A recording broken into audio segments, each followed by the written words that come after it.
Welcome to Building Your Leader Brand. Today on the show, Bob is speaking with Andy Clark. What has become even more important over the last few years is just how important customer experience is to any business, because how loud the customer's voice is now, how easy it is for a customer to tell the world that you've let them down. That's even more important than ever now, is really getting clear on how it is you want to make your customers' lives better. Hi there, and welcome back to Building Your Leader Brand. My name is Bob Gentle, and every week I speak to incredible people who share their secrets to building, marketing, and monetizing your expertise and the mindset you need for your business to grow and thrive. If you're new to the show, pull over, pull out your phone, and hit follow or subscribe. Now you can start driving again. Thank you very much for your kind attention. Again, while you're listening, before I kick off, I've been saying the last couple of episodes, if there's anyone you would like me to speak to on the show, challenge me. Who's going to scare me? I really would like to know. Additionally, if there are any topics that you would like me to cover, let me know, because I like curating my guests. I have great fun with it, but I only know what I want to know. I want to know what you want to know. So on that note, what I want to know, Bob Gentle loves a system. Bob Gentle is probably the world's biggest fan of frameworks. So one of my very first podcast guests, Mike Vardy, coined the term frameworks foster freedom. And frameworks have changed my life. And this week is going to be no different. I think we're going to have great fun today. Helping me discuss whole business frameworks, Andy Clark, creator of the Whole Pie System. Andy, welcome to the show. Thanks, Bob. Great to be here. And I hope I don't scare you today. Or maybe I hope I do scare you. I'm not sure. But that should be my objective. Honestly, everybody scares me. Oh, everybody does. Okay. No, what I meant by that is everybody finds their comfort zone, their sweet spot, and you keep doing what you do, and it kind of works. But the problem, I think, is a Zig Ziglar. If you always do what you've always done, you always get what you always got. And the same goes with people. If you always hang out with the people you always hang out with, your income rises to the level of the 5 people you spend most time with. Mm-hmm. That's a very commonly coined phrase. Mm-hmm. But that aggregates up. And similarly, your aspiration, your ambition, your competence, your vision is impacted by the people you spend time with, which is why I like the idea of spending time with people that intimidate me. It's because they challenge my comfort zone. And that's one of my favorite things. It's never comfortable, but it's what drives change. All growth in life, Bob, you've heard this before, happens outside your comfort zone. So exactly. You have to get there. So for the listener who's meeting you for the first time, who is Andy Clark? But more importantly, what is the Whole Pie System? Amazing name for a framework. Very evocative. Well, thank you. Ease us in gently. Yeah. Who am I? So I'm a Canadian who spends most of his time in Costa Rica. I have a wife and 4 kids and a dog. We moved to Costa Rica about 4 years ago. And it's been awesome. Don't mean to rub it into all my Canadian friends or Scottish friends or people who live and it's been a rough winter. Oh my gosh. So I've heard. So I'm very pleased that I'm coming to you today from Costa Rica. So number one, it's, husband and father. But in my business life, which started practicing business law for about a dozen years, working with a lot of small business owners, and then realizing that after about 12 years, that wasn't why I was put on this earth, to be a business lawyer, gravitated into being a client rather than the lawyer. So owning and managing businesses in a few different industries and learning a lot about what it means to be a small business owner, what it means to lead, own and operate small businesses, and almost more importantly, how difficult it is, and trying to figure out why is it so difficult. If you believe, as I do, Bob, that small businesses are the fabric of our communities, they are the innovators, they are the employers, they are the sponsors of the soccer teams. Why are the cards stacked against them? These risk takers and drivers and leaders in our community. The cards are stacked against them, government red tape and with, all kinds of, it's almost like we dare you to be a small business owner and see how it goes. And we all know the statistics about how many small businesses, are alive after 12 months and five years and this kind of thing. So why is that? Well, there's lots of reasons, but like, what if there was a way that we could make it easier, right? We could make it easier for a small business owner to be successful. And what does that mean, to be successful? In my view, to be successful as a small business owner is you need to be profitable. You need to be impactful, which means your business is making other people's lives better in some way. Mm-hmm. And you need to enjoy, you need to be happy. You need to be enjoying the process of owning and operating and leading your business. And if any one of those three things, and they're all interconnected, by the way, which we can talk more about, but if any one of those three things isn't meeting your objectives, then I would say, and I haven't had a lot of people that have challenged me on this successfully, I would say that you're not a successful small business. Something is missing. And so if that's true, why not build something, a system, that is very intentional about that? Why not, rather than leave it to chance and say, hey, Mr. or Mrs. Small Business Owner, what do you want to achieve? And they might say, I want to achieve X, Y, and Z. Great. Let's go build a plan around X, Y, and Z. Why not be more intentional about that and be like, what do you want to achieve on the money side? What do you want to achieve on the impact side? And what do you want to achieve on the enjoyment side? And let's build tools and tactics and strategies and metrics and data around in each of these three areas. So we're moving these three ahead simultaneously. And so that's really the big idea behind the whole PIE system, PIE being profit, impact, and enjoyment. And then there's a whole framework and system that's behind it for the purposes of generating more of those three outcomes, profit, impact, and enjoyment. So one of the things I know about the whole PIE system is that it's a pre-AI framework, which I'm intrigued by, because honestly, you can come up with a framework for almost anything in under 60 seconds these days. But this was different. And frameworks before the pandemic, they took creativity and they took insight and they took time to create. And they usually come out of real lived experience. And they usually are developed by people who are natural systems thinkers. They're people who inherently join dots. Businesses are essentially very simple things. And yet we all manage to make them very difficult. And I'm curious, as somebody who joins dots and focuses on systems, where do you see people most commonly having a blind spot in their business that means that the whole system fails to thrive? Lots of things work well, but there's always one or two things that people really resist seeing and addressing. Yeah, so I think two things come to mind when you ask me that question, Bob. One is that if you're a small business owner, most likely you're naturally good at big picture thinking, at ideas, at relationship building, coming up with, ideas for new products or services or marketing. Or usually if you've had some success in your business, you've gotten to the stage where you've been in business, let's say 3 years or more, and you've got, several $100,000 of revenue a year. Out of that initial startup phase, you've had some success. It's usually because you're, as a business owner, are that big picture visionary strategic thinker, which is great, but it also means that you're probably not very good at the day-to-day execution, at the following through on those big ideas. Because very rarely do those two skill sets reside in one person. Very rarely. I'm more of a number two. You tell me what you want to accomplish, Bob.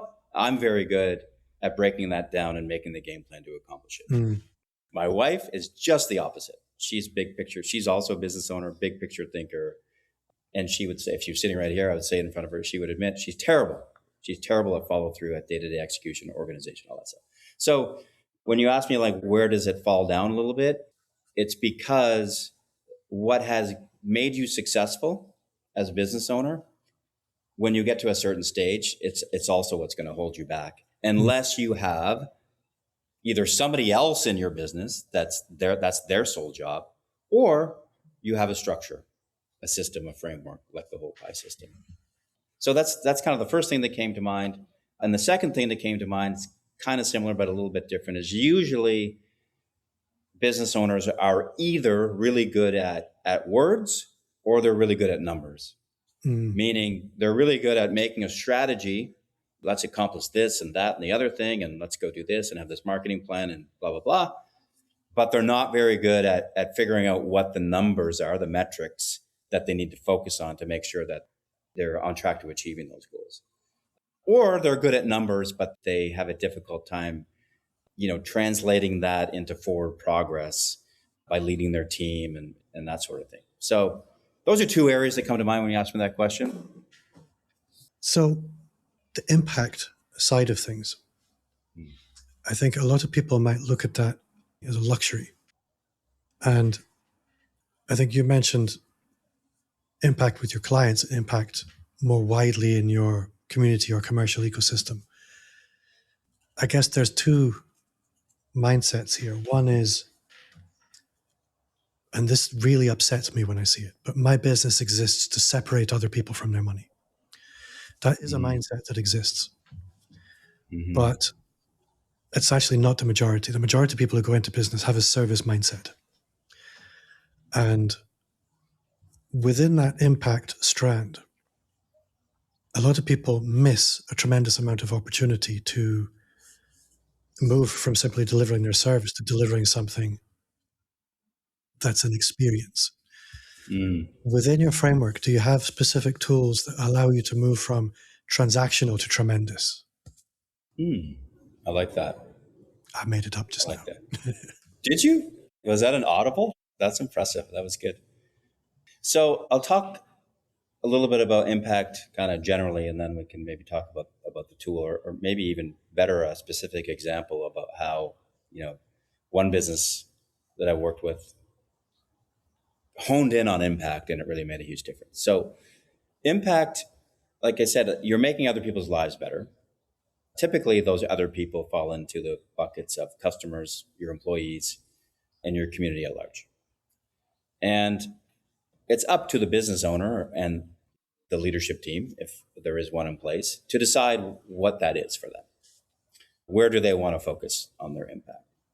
But what I've learned actually, and this wasn't intentional by me when I decided that impact should be one of those three kind of pillars of a successful small business, is that if you're really doing impact right, then you do really have to start with your customer because they are the people that are buying your products and services. And the only reason why they're going to do that is if it makes their life better in some way, whether it's buying a hamburger and it makes their life better for 5 minutes, or whether it's buying a couch, which might make their life better for a year, or whether it's buying, it's working with Bob Gentle and your business and your life gets better forever. Always, forevermore. So in terms of a tool around impact, is not so much a tool, but an exercise that we will all go through, is getting very clear on what is that impact that you're trying to create for your customer. And when you do that, then you automatically get into the realm of customer experience. And when I said this wasn't intentional, what has become even more important over the last few years is just how important customer experience is to any business, because how loud the customer's voice is now, how easy it is for a customer to tell the world that you've let them down. So that's even more important than ever now, is really getting clear on what that impact, how it is you want to make your customers' lives better. And the example that I think allows us to hit home is one of the businesses that I work with. They're an owner and operator of automatic car washes, the kind that there's nobody on property, like the kind where you go through. They're called in-bay automatic car washes. I'm not sure what it's like in Scotland. We have those. But in Canada, they're really big. And in the US, they're big also, more so tunnels, where there are actually people on site. But the business that I work with, all in-bay automatics and self-serve bays. So one of the beauties of that business model is, hey, we don't need people on site. One of the downsides of that business model is, what if something happens? What if something goes wrong? There's nobody you can tell. And what's been amazing over the time that I've worked with this particular business, as they've acquired a number of mom and pop car washes to add to their portfolio is how many of them didn't even have a phone number on the wall somewhere that somebody could call. And what you said earlier was their business really was to separate people from their money. But the business that I work with, Rubber Duck, they recognize, how do we make ourselves different in this space? Is, automatic car washes are known for having terrible customer service. Why don't we flip that on its head? And let's be known as the company that, yeah, it might break once in a while. Maybe it'll take your money and you won't get the service. But my goodness, if you call that number on the wall, we will make it right for you. And they do. And then they build all these metrics around how many complaints as a percentage of customers are in, and what are those Google reviews. And they call or contact every single person that leaves a negative review and all of that stuff. And what does that do when you're making customers' lives better? It turns them into raving fans. It turns a negative experience into a positive experience. And where they're going to go the next time they want a car wash, they're going to come back because they know they're going to get looked after. And what does that do? It affects your P, right? It affects the money side.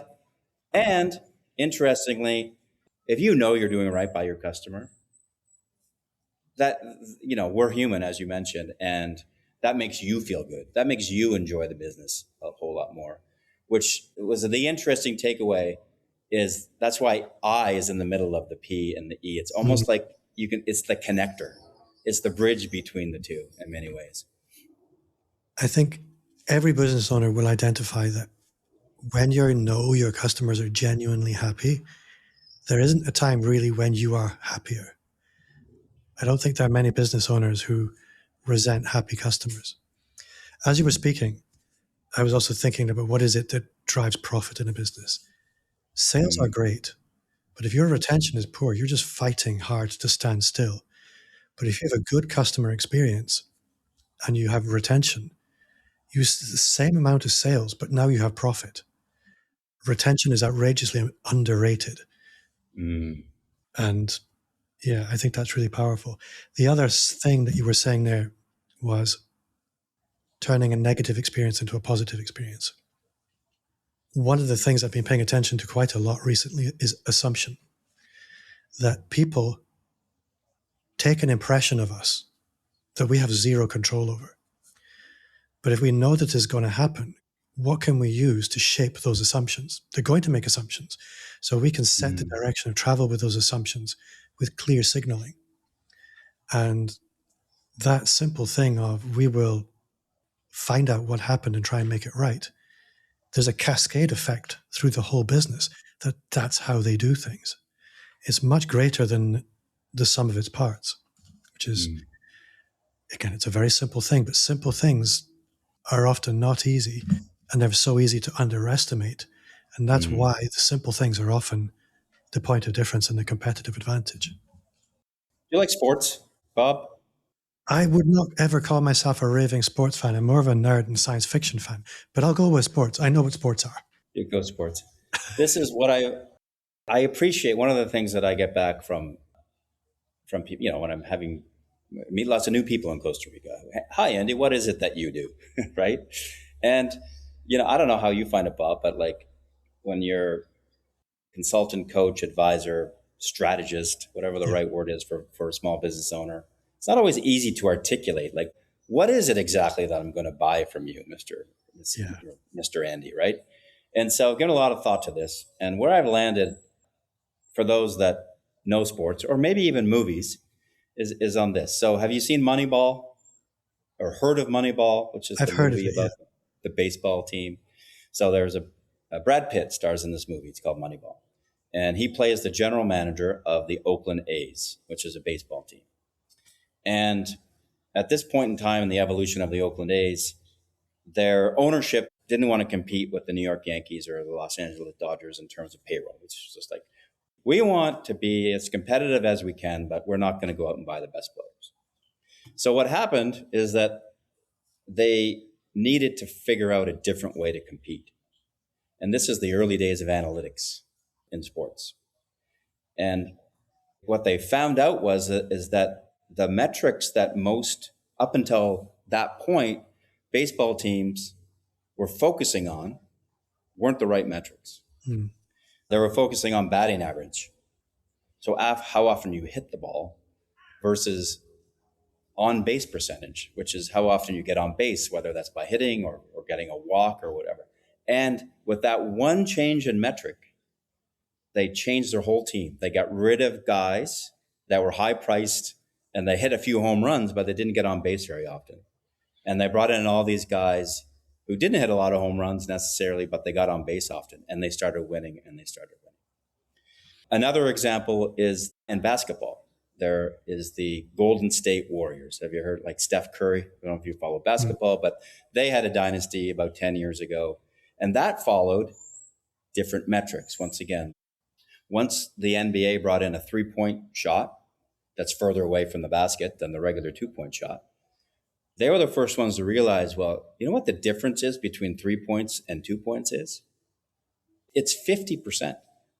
It's 50%. So every basket that you're scoring from beyond the 3-point arc is worth 50% more than the ones from in close. Why not bring in a lot of guys that are really good at shooting, like Steph Curry and Klay Thompson from the 3-point arc?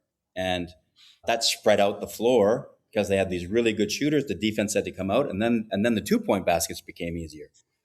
So the point of all, and there's examples in soccer, examples in hockey, which is my favorite sport. But the point of all this is that winning organizations, and that would include business, even small businesses, winning organizations, what they do first is they identify the drivers of success.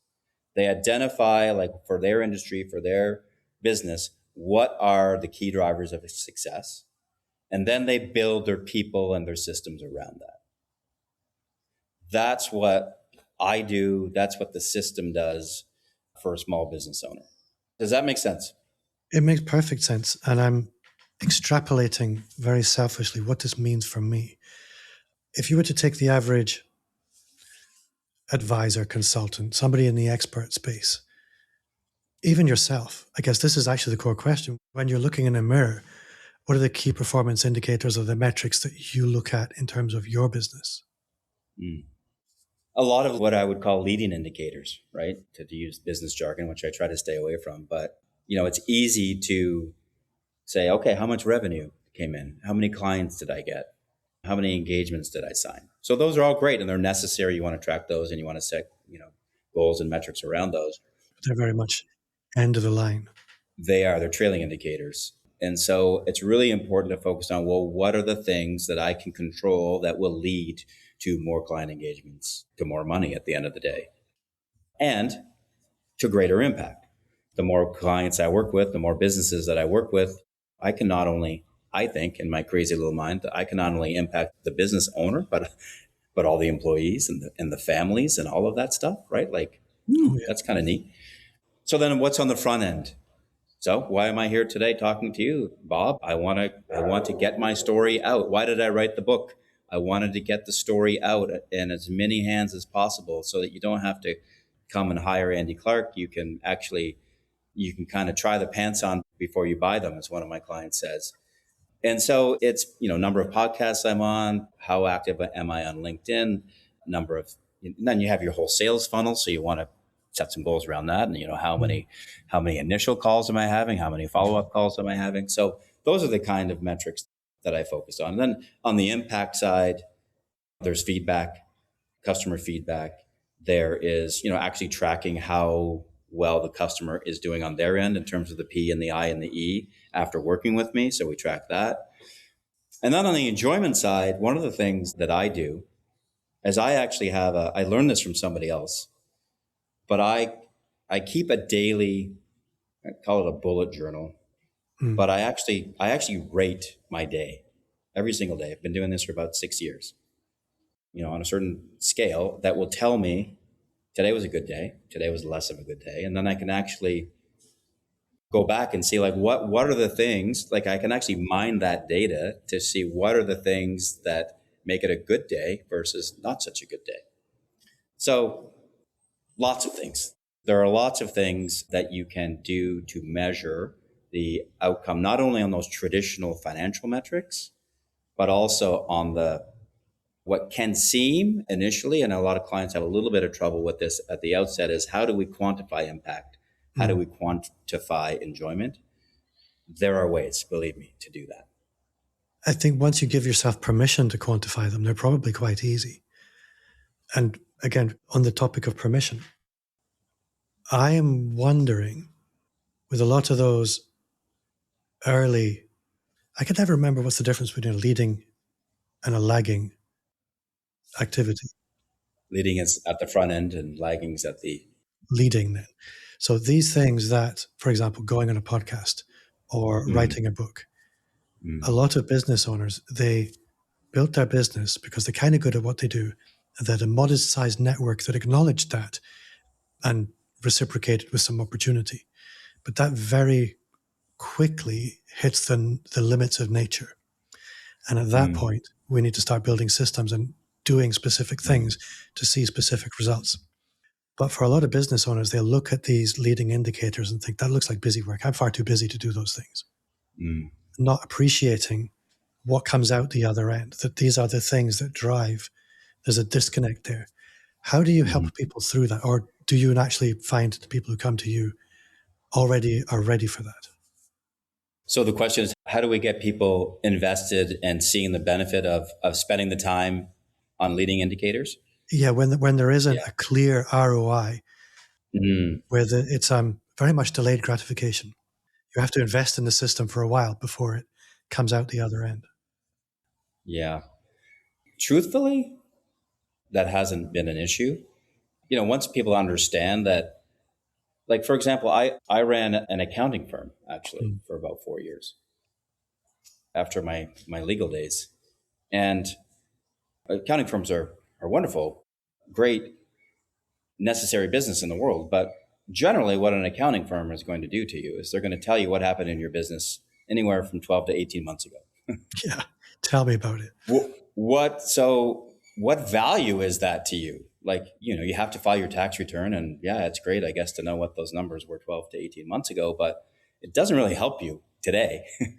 So once people understand that, then I think it's a pretty easy hurdle to get over to be like, yeah, it's great when you have a customer who pays you. That's great. It's great for cash flow, and you don't want to have AR and all that good stuff. Very important. But what's more important is the things that happen before a customer pays you, and how can we do more of those things and track them? You've just given me an amazing idea for something we can talk about later. Okay, great.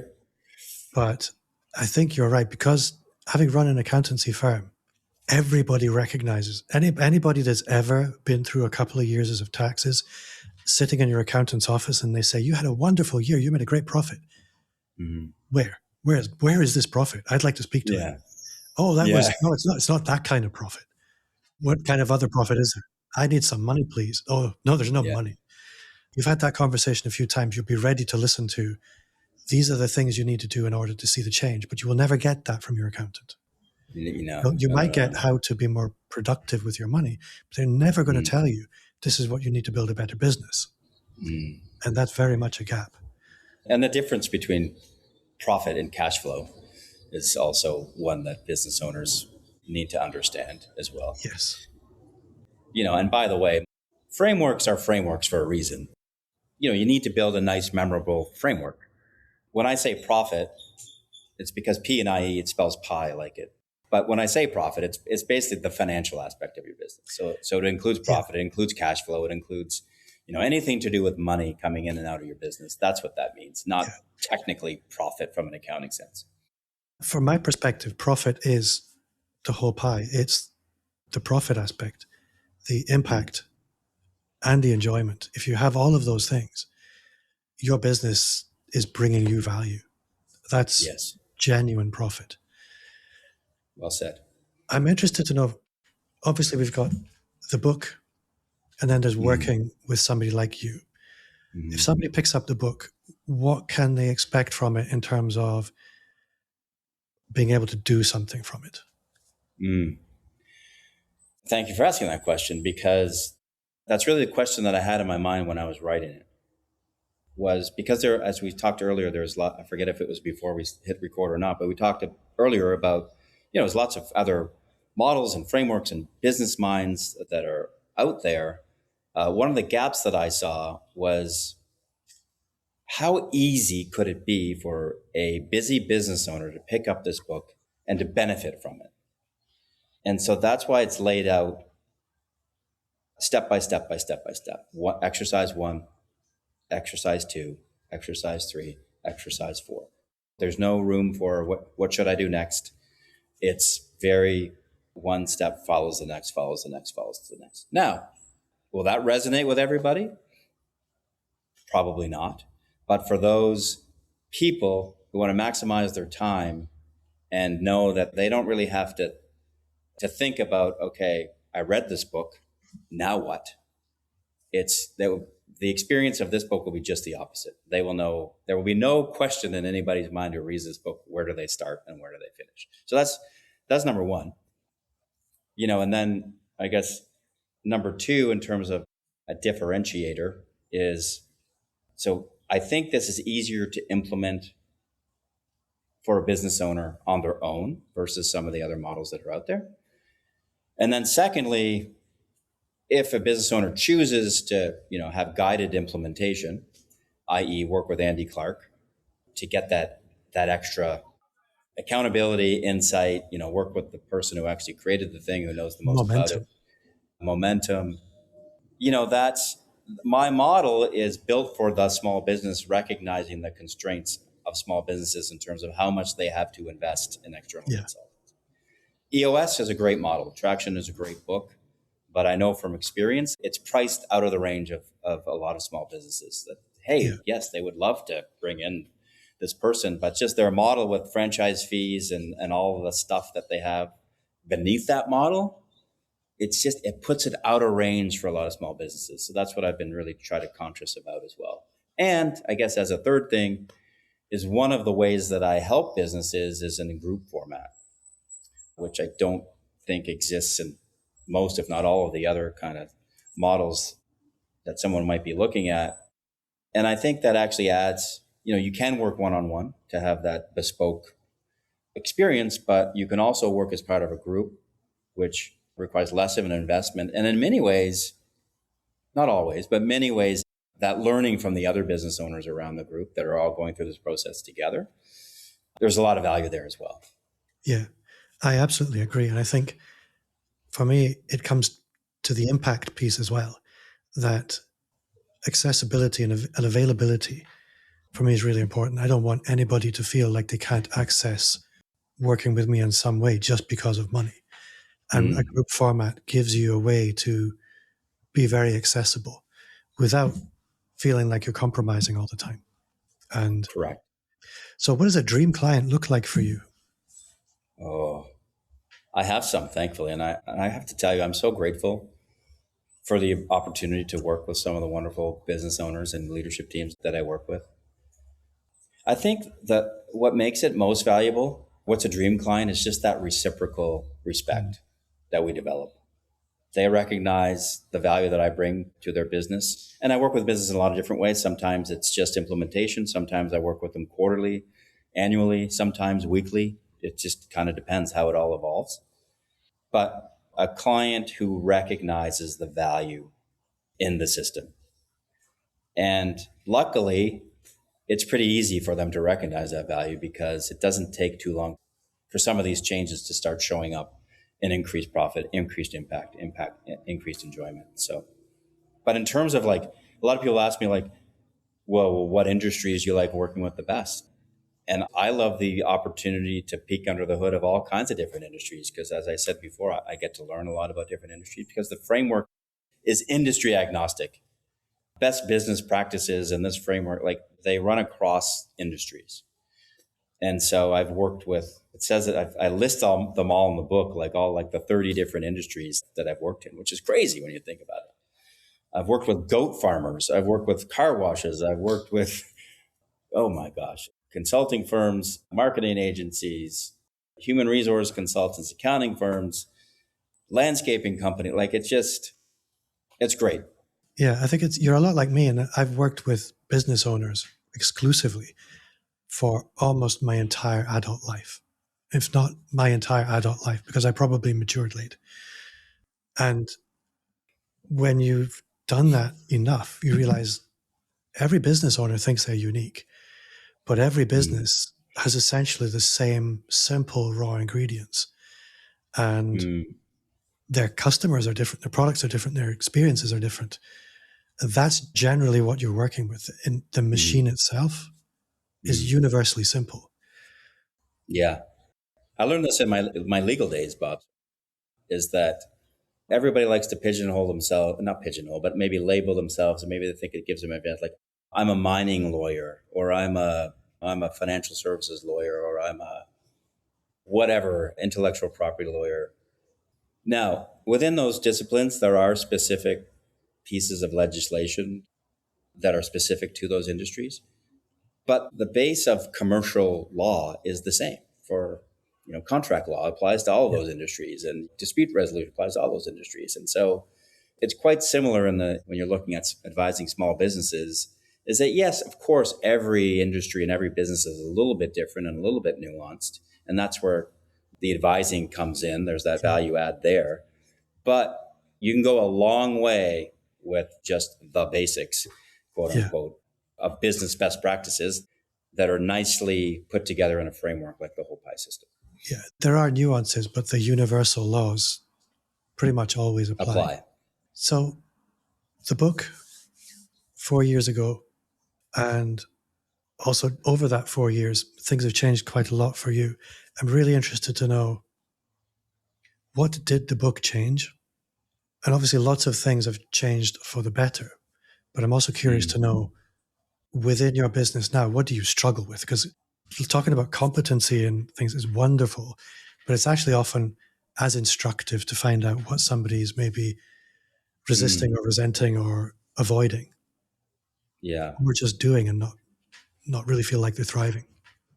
Yeah. So the book it came out in November, actually. So I don't know when this is landing, within the last 6 months. Yeah. So the system has been alive for about 6 years and tried and tested. That explains a lot. Yeah. So the book is the product of basically 5 years of trial and error, mostly good stuff, but a few errors and a few mistakes and a few learnings that continually made it better. Right. So that's what the book is. How has the book made my life better? Well, I love having the book, because, when I get questions now about what it is that I do, it's like one of the easiest entry points is just pick up the book. And if you wanted to get it on Kindle, it's literally 99 cents on Kindle. It's, $20 in the hard copy. I would suggest the hard copy because there are exercises in the book and I'm more tactile. So it's probably more effective to buy the hard copy of the book. But the entry point to understand what the system is all about is 99 cents. So that's a pretty low barrier. So I love that if people are showing interest in the book, that's really kind of the first, or the interest in the benefits that working with me can provide. The book is a good first stop to see if it resonates and to see if they want to learn more. What I don't like about having a book is that every single person asks me, how's the book going? How's the book going? How's the book going? While I would love to say that the books are flying off the shelves at, thousands at a time, the reality is that the book world is a very crowded marketplace. And there was an initial launch, which did great, and lots of books were sold, and it went to number one in a bunch of different categories. But then reality sets in, and you're in it for the long haul, right? And so I'm still not sure how to answer the question, how's the book going? Is it going as well as I would love? It's fine. No. But am I proud of the book? And is it part of my long-term strategy to create more impact with small business owners? 100%. No, you kind of did answer the question. And I think for anybody listening, volume sales of a book like this are not the point. It's never going to be the point. Somebody like you doesn't drive their business through book sales. The book it has a very specific role in your ecosystem. And it's doing very, very well because that's why you're here. And that's it, Bob. There are people listening, paying attention. After this, I will introduce you to podcaster friends, and they will equally echo you through their world. Thank you. That's the power of a book. Author and authority go hand in hand.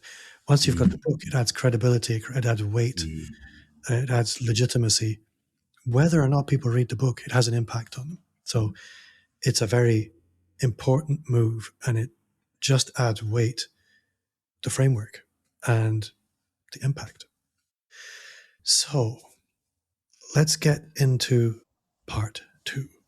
This is, if you're new, where I invite the listener to share 3 things that you can take action on in the vaguest possible terms. A book, a mental model, your favorite podcast, something everybody should be eating. It's very diverse. So, Andy Clark, amplifier number 1.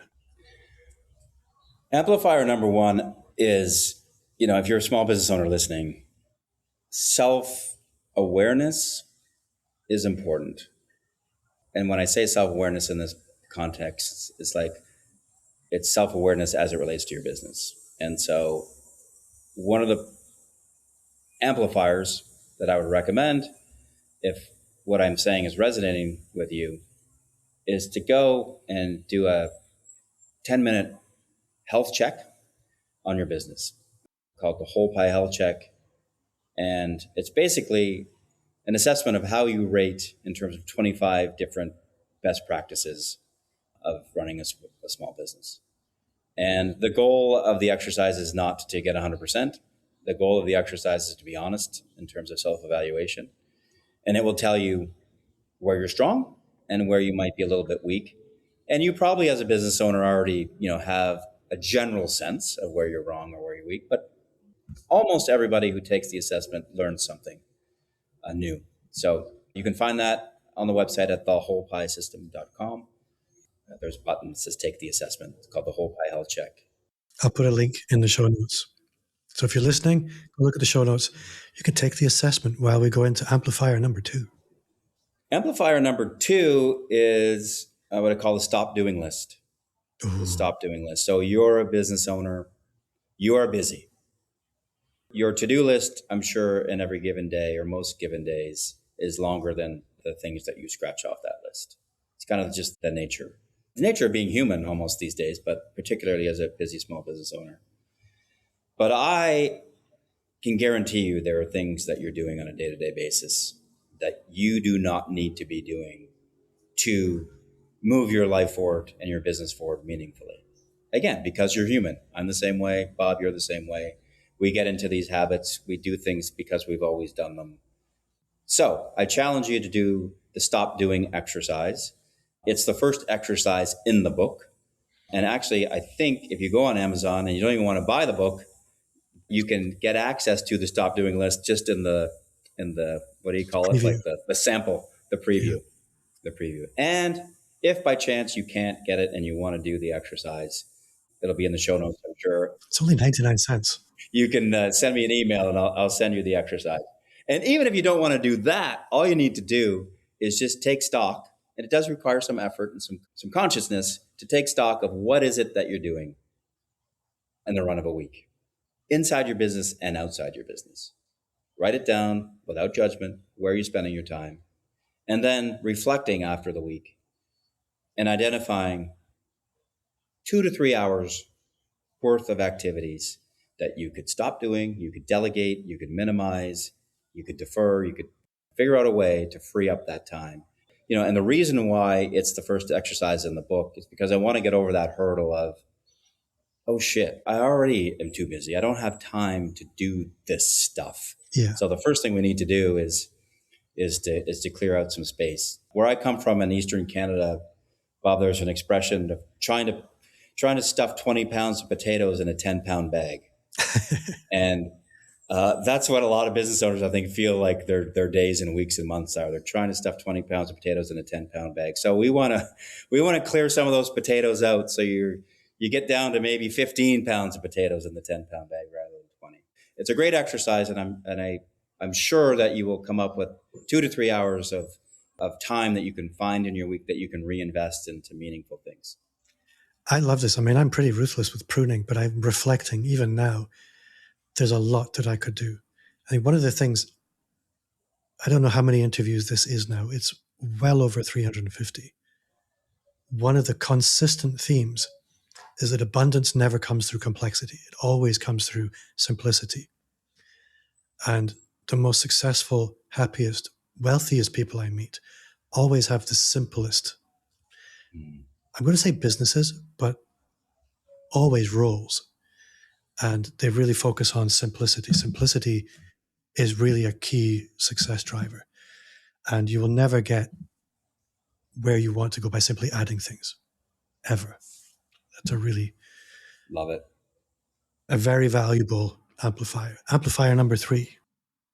So amplifier number 3 is, a lot of people say, well, how do I, it gets back to this conversation we had about enjoyment. Like, how can I really, I will be happy when I make more money, or I will be happy when I get more customers.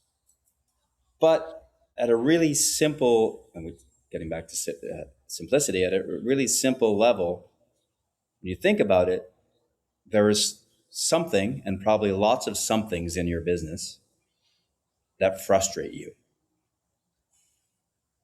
Your quality of your enjoyment, the level to which you enjoy running your business, will increase if you can remove even one frustration in your business. One thing in your business that frustrates you. So think about it. What frustrates you in your business right now? Make a little list and pick one of those frustrations to either eliminate entirely or to reduce.